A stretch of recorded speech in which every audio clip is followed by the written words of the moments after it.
Hey, Doug and Pat here with another episode of the Wealthy Gym Owners. And today we're going to talk about the owner's calendar. So, Doug, get us started. Yeah, I think, I brainstormed this topic because I think there's so many things an owner could do, but that creates a bit of a frantic mindset or a reactive approach where I have all this stuff I could do, and what should my calendar actually look like? And what are the activities that as an owner I should be doing? Because I know I went through many phases and still continue to go through phases of, is this really the activity that is kind of ideal for my role, but also improving the business? And is this the best activity that I should be doing at this time? Because the reality of an owner's schedule, at some point, there can come an extreme amount of flexibility, which is a great thing. But then I think you also may abuse that flexibility, maybe not even intentionally, and just end up doing, as they say nowadays, the fake work. So, how do you think about an owner's calendar? Well, I think most of the owners that we encounter, it's like this evolution, right? Like they were an on the floor coach. They had a lot of their calendar kind of predetermined for them. Okay, I'm training this session and this session.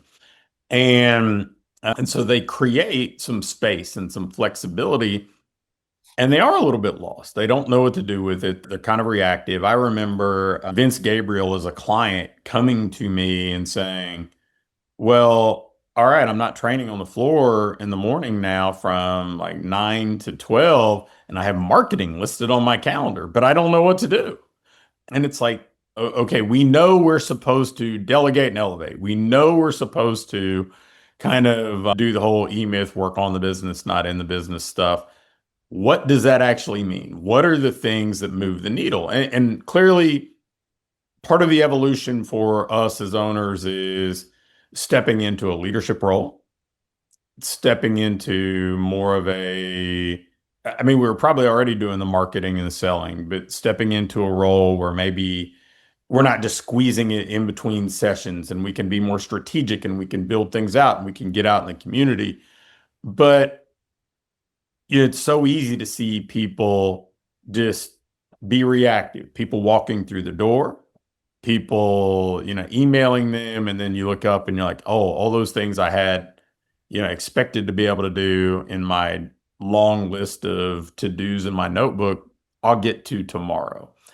And that to me is where most people get stuck, because I think leadership, the management of the business, the selling and marketing, the vision to scale in the direction we want to scale, those are all things that should be on our calendar, not just ideas that hopefully we fit in. Yeah. Yeah. I think it's important, you use the term evolution. I think it's important to kind of ride those habits for a little while, especially in the transitionary time. So, for example, if you are like most of us, every hour of your day was blocked out as a training hour, right? A training session hour. Continue to use that habit. So maybe phase one is not every hour is a training block, but when you do have an hour that you're not training, still block it in that same calendar, not a different calendar, the same calendar that you have all of your training sessions for clients. You have a 1 hour block where you're going to do a specific marketing activity, or this is an hour available for a sales consultation. Because those two activities, creating demand, so you're implementing your monthly marketing plan. So whether that's sending out the emails, sending out the text messages, carving out an hour to go create a fishbowl drop, or go schedule a workshop with a physical therapist, whatever it may be, an hour a day is really all it takes. Sure, would you benefit from more time? Of course. But if I had an hour every day pre-planned to say, instead of doing my small group personal training session from 9 to 10, I'm going to do these specific marketing activities for this hour, 5 days a week, you're going to make a pretty good dent on the marketing side. But the trick is that they're scheduled just like a training session scheduled. I think that's because, especially in those transitionary times, becomes very, very important because I don't know if it's a secret or not, but there's really not this whole working less thing in those transitionary periods. I just think it's working on different things. So a lot of people think, well, I've delegated this session off my schedule. I have that time free. Well, in reality, if you want to grow that would be fine if you wanted to sustain where you're at and you get your time back. The reality is, if you want to grow, that time needs to be spent on growth activities. So instead of, hanging out watching Sports Center, I would go and execute something on my marketing plan and be very specific with that activity.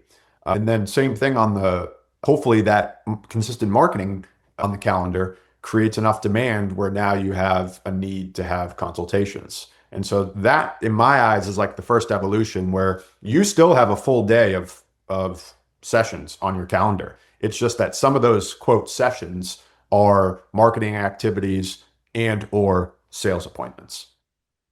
Yeah, in fact, we spend a lot of time with new clients. Just, okay, here's what 1 hour a day business growth looks like, because we're so accustomed to operating in these kind of session slots. Well, let's just allocate one to growing our business, and you'll see that business make really substantial jumps in a pretty short matter of time. So that's the first piece, is the marketing, the selling.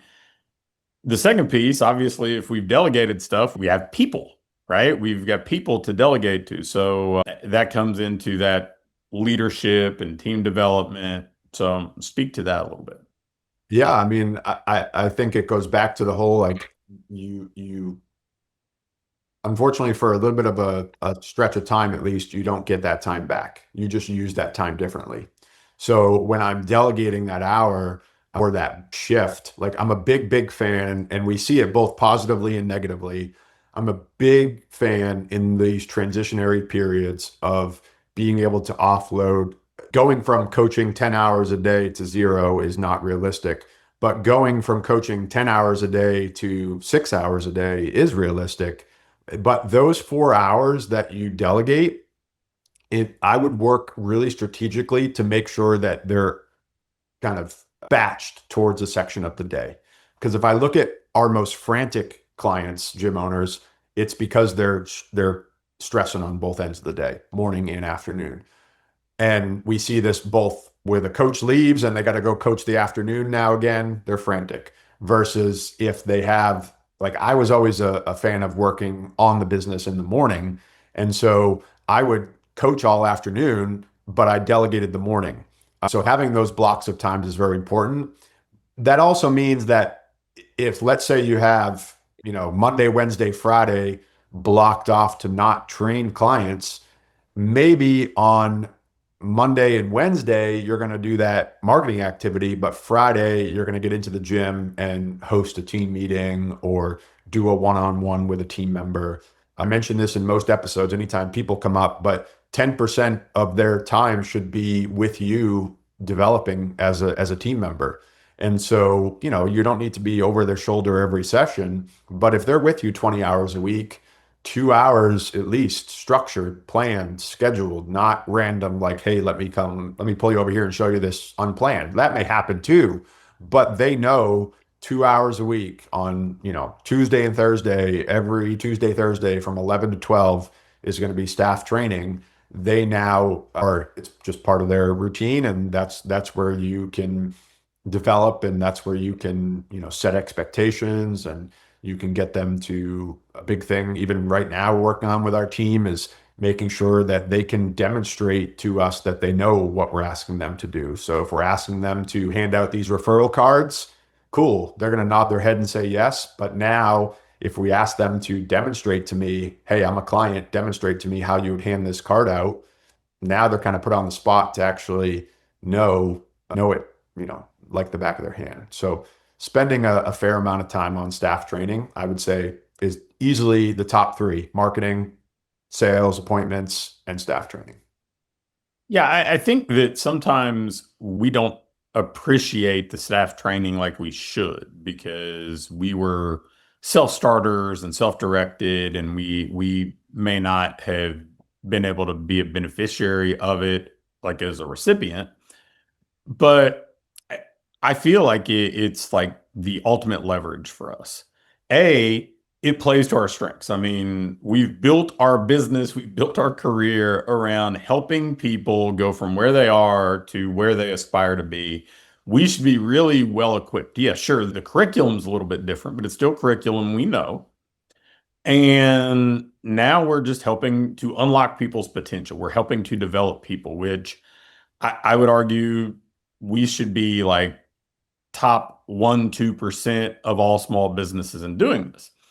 And then the other thing about this is you can spend that 2 hours a week with somebody or 3 hours a week with somebody. And if they're on the floor 20 or 30 hours a week or out there, like that's leverage for you, right? That's 20 to 30 hours of impact with however many people that they are serving that you have now directly influenced. And so your reach gets so much greater, your leverage gets so much greater.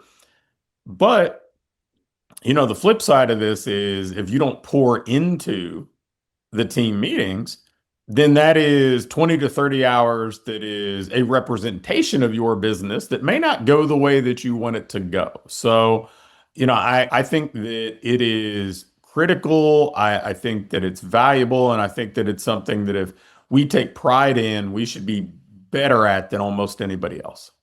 Yeah, I agree. And I think some of this is very much going back to like the ideal business term and how big of a business do you want, and realize that the bigger the business in this industry and this models, the training gym model, the bigger the business, the more people you're going to need. There's no scooting around that. So, creating a business where we have plenty of guys that just like the one-man show, and there's pros and cons to that. And we have people that are very happy with just 2 or 3 coaches, and that's fine. And then we have people that just want to build a big team and understand that that's gonna your week. If we're talking about what your week is going to look like I used it as an example on a coaching call yesterday.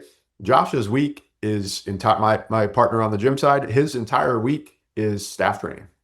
Like from morning till night, it's meetings with team members, meeting with me, meeting about marketing, training a team member, hiring a new team. Like it's just staff training. And so he enjoys it. That's not a complaint, but understand as an owner, he's chosen that as his role, given the size of business that we're trying to build there. So I think it comes back to, if you don't enjoy that, I would want to create a business that is profitable, at a smaller level where maybe I only need 1 or 2 coaches.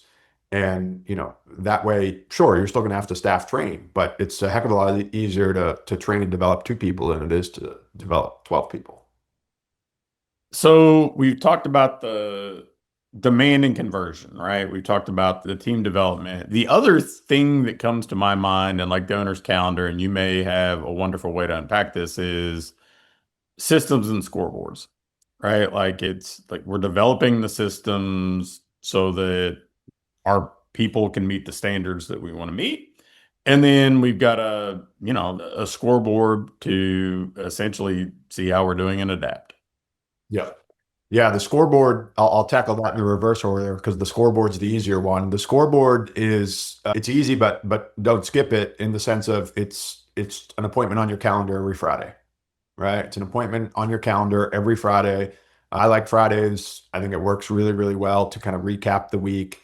You could do Mondays if you wanted to kind of review the previous week, but either way, just like you would schedule a training session, you get the theme here, schedule it as a recurring task on your calendar to not only update your scoreboard, but in my opinion, if we go back to those 3 buckets of marketing, sales, and team, as an owner, I'm going to use a little bit of my flexibility for the upcoming week to adjust or toggle on or off more or less of that based upon the scoreboard. So what I mean by that is, if I'm filling in my scoreboard on Friday and I notice that leads are off track and they're lower than where they should be, next week, I'm going to try to spend more, I'm going to block off more of my calendar for marketing activities, as opposed to if leads are fine, but not a lot of them are responding, I'm going to block off more time for follow-up.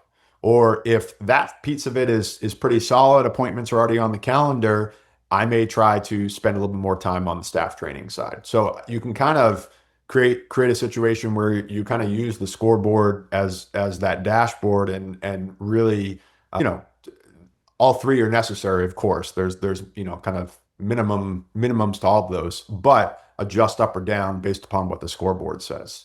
And then the systems and the playbooks, I think the way at least I see most, including our business, tackle this is your prep for the team meetings, your prep for your staff development. Part of that is creating a playbook for whatever you're going to teach. So we're never teaching something from our head, right? Like it's never, this is how I do it, or hey, let me talk to you about this with no visual, no playbook to reference. Every team meeting, every one-on-one staff training is always, hey, let's work on how we greet clients and how we take clients through the warm up, kind of the first 15 minutes of what a workout should look like. That's part of our session standards playbook. Here's the session standards playbook. Let's review it. Let's go over it. And now let's have you demonstrate back to it. So in my opinion, I always like when I was mentoring Josh, I always taught him like this 1-to-1 ratio. And it's not always this equal, but if I'm spending an hour training a team member, I'm probably going to spend an hour prepping for that meeting. And that hour is the creation and kind of the fresh coat of paint, if I already have it created, on whatever playbook I'm going to be teaching that person. So in my opinion, the playbook stuff goes hand in hand with the staff training stuff. And then the scoreboard is your weekly review. Perfect. So when we think about the owner's calendar, I mean, just to kind of recap, the first thing we have to accept is the evolution is we're allocating our time differently. We haven't just created a bunch of blank space, right? We're just using our time to continue to grow the business, to continue to improve the business. The second thing we have to do is create more demand. I mean, especially if we're going to be paying people to fulfill services that we used to fulfill, well, we need to be able to make up for that. And we need to be able to bring more people into the business. Third would be the team development, the team meetings. We can kind of slide the playbook side into that and say, okay, we're going to make our team better, create more leverage, allow us to scale. And then finally, the scoreboard, which is going to kind of point us in the direction of, what's the next right move. So anything else you want to add to that? No, thought that was solid and good recap. Awesome. Well, that's another episode of the Wealthy Gym Owners signing off.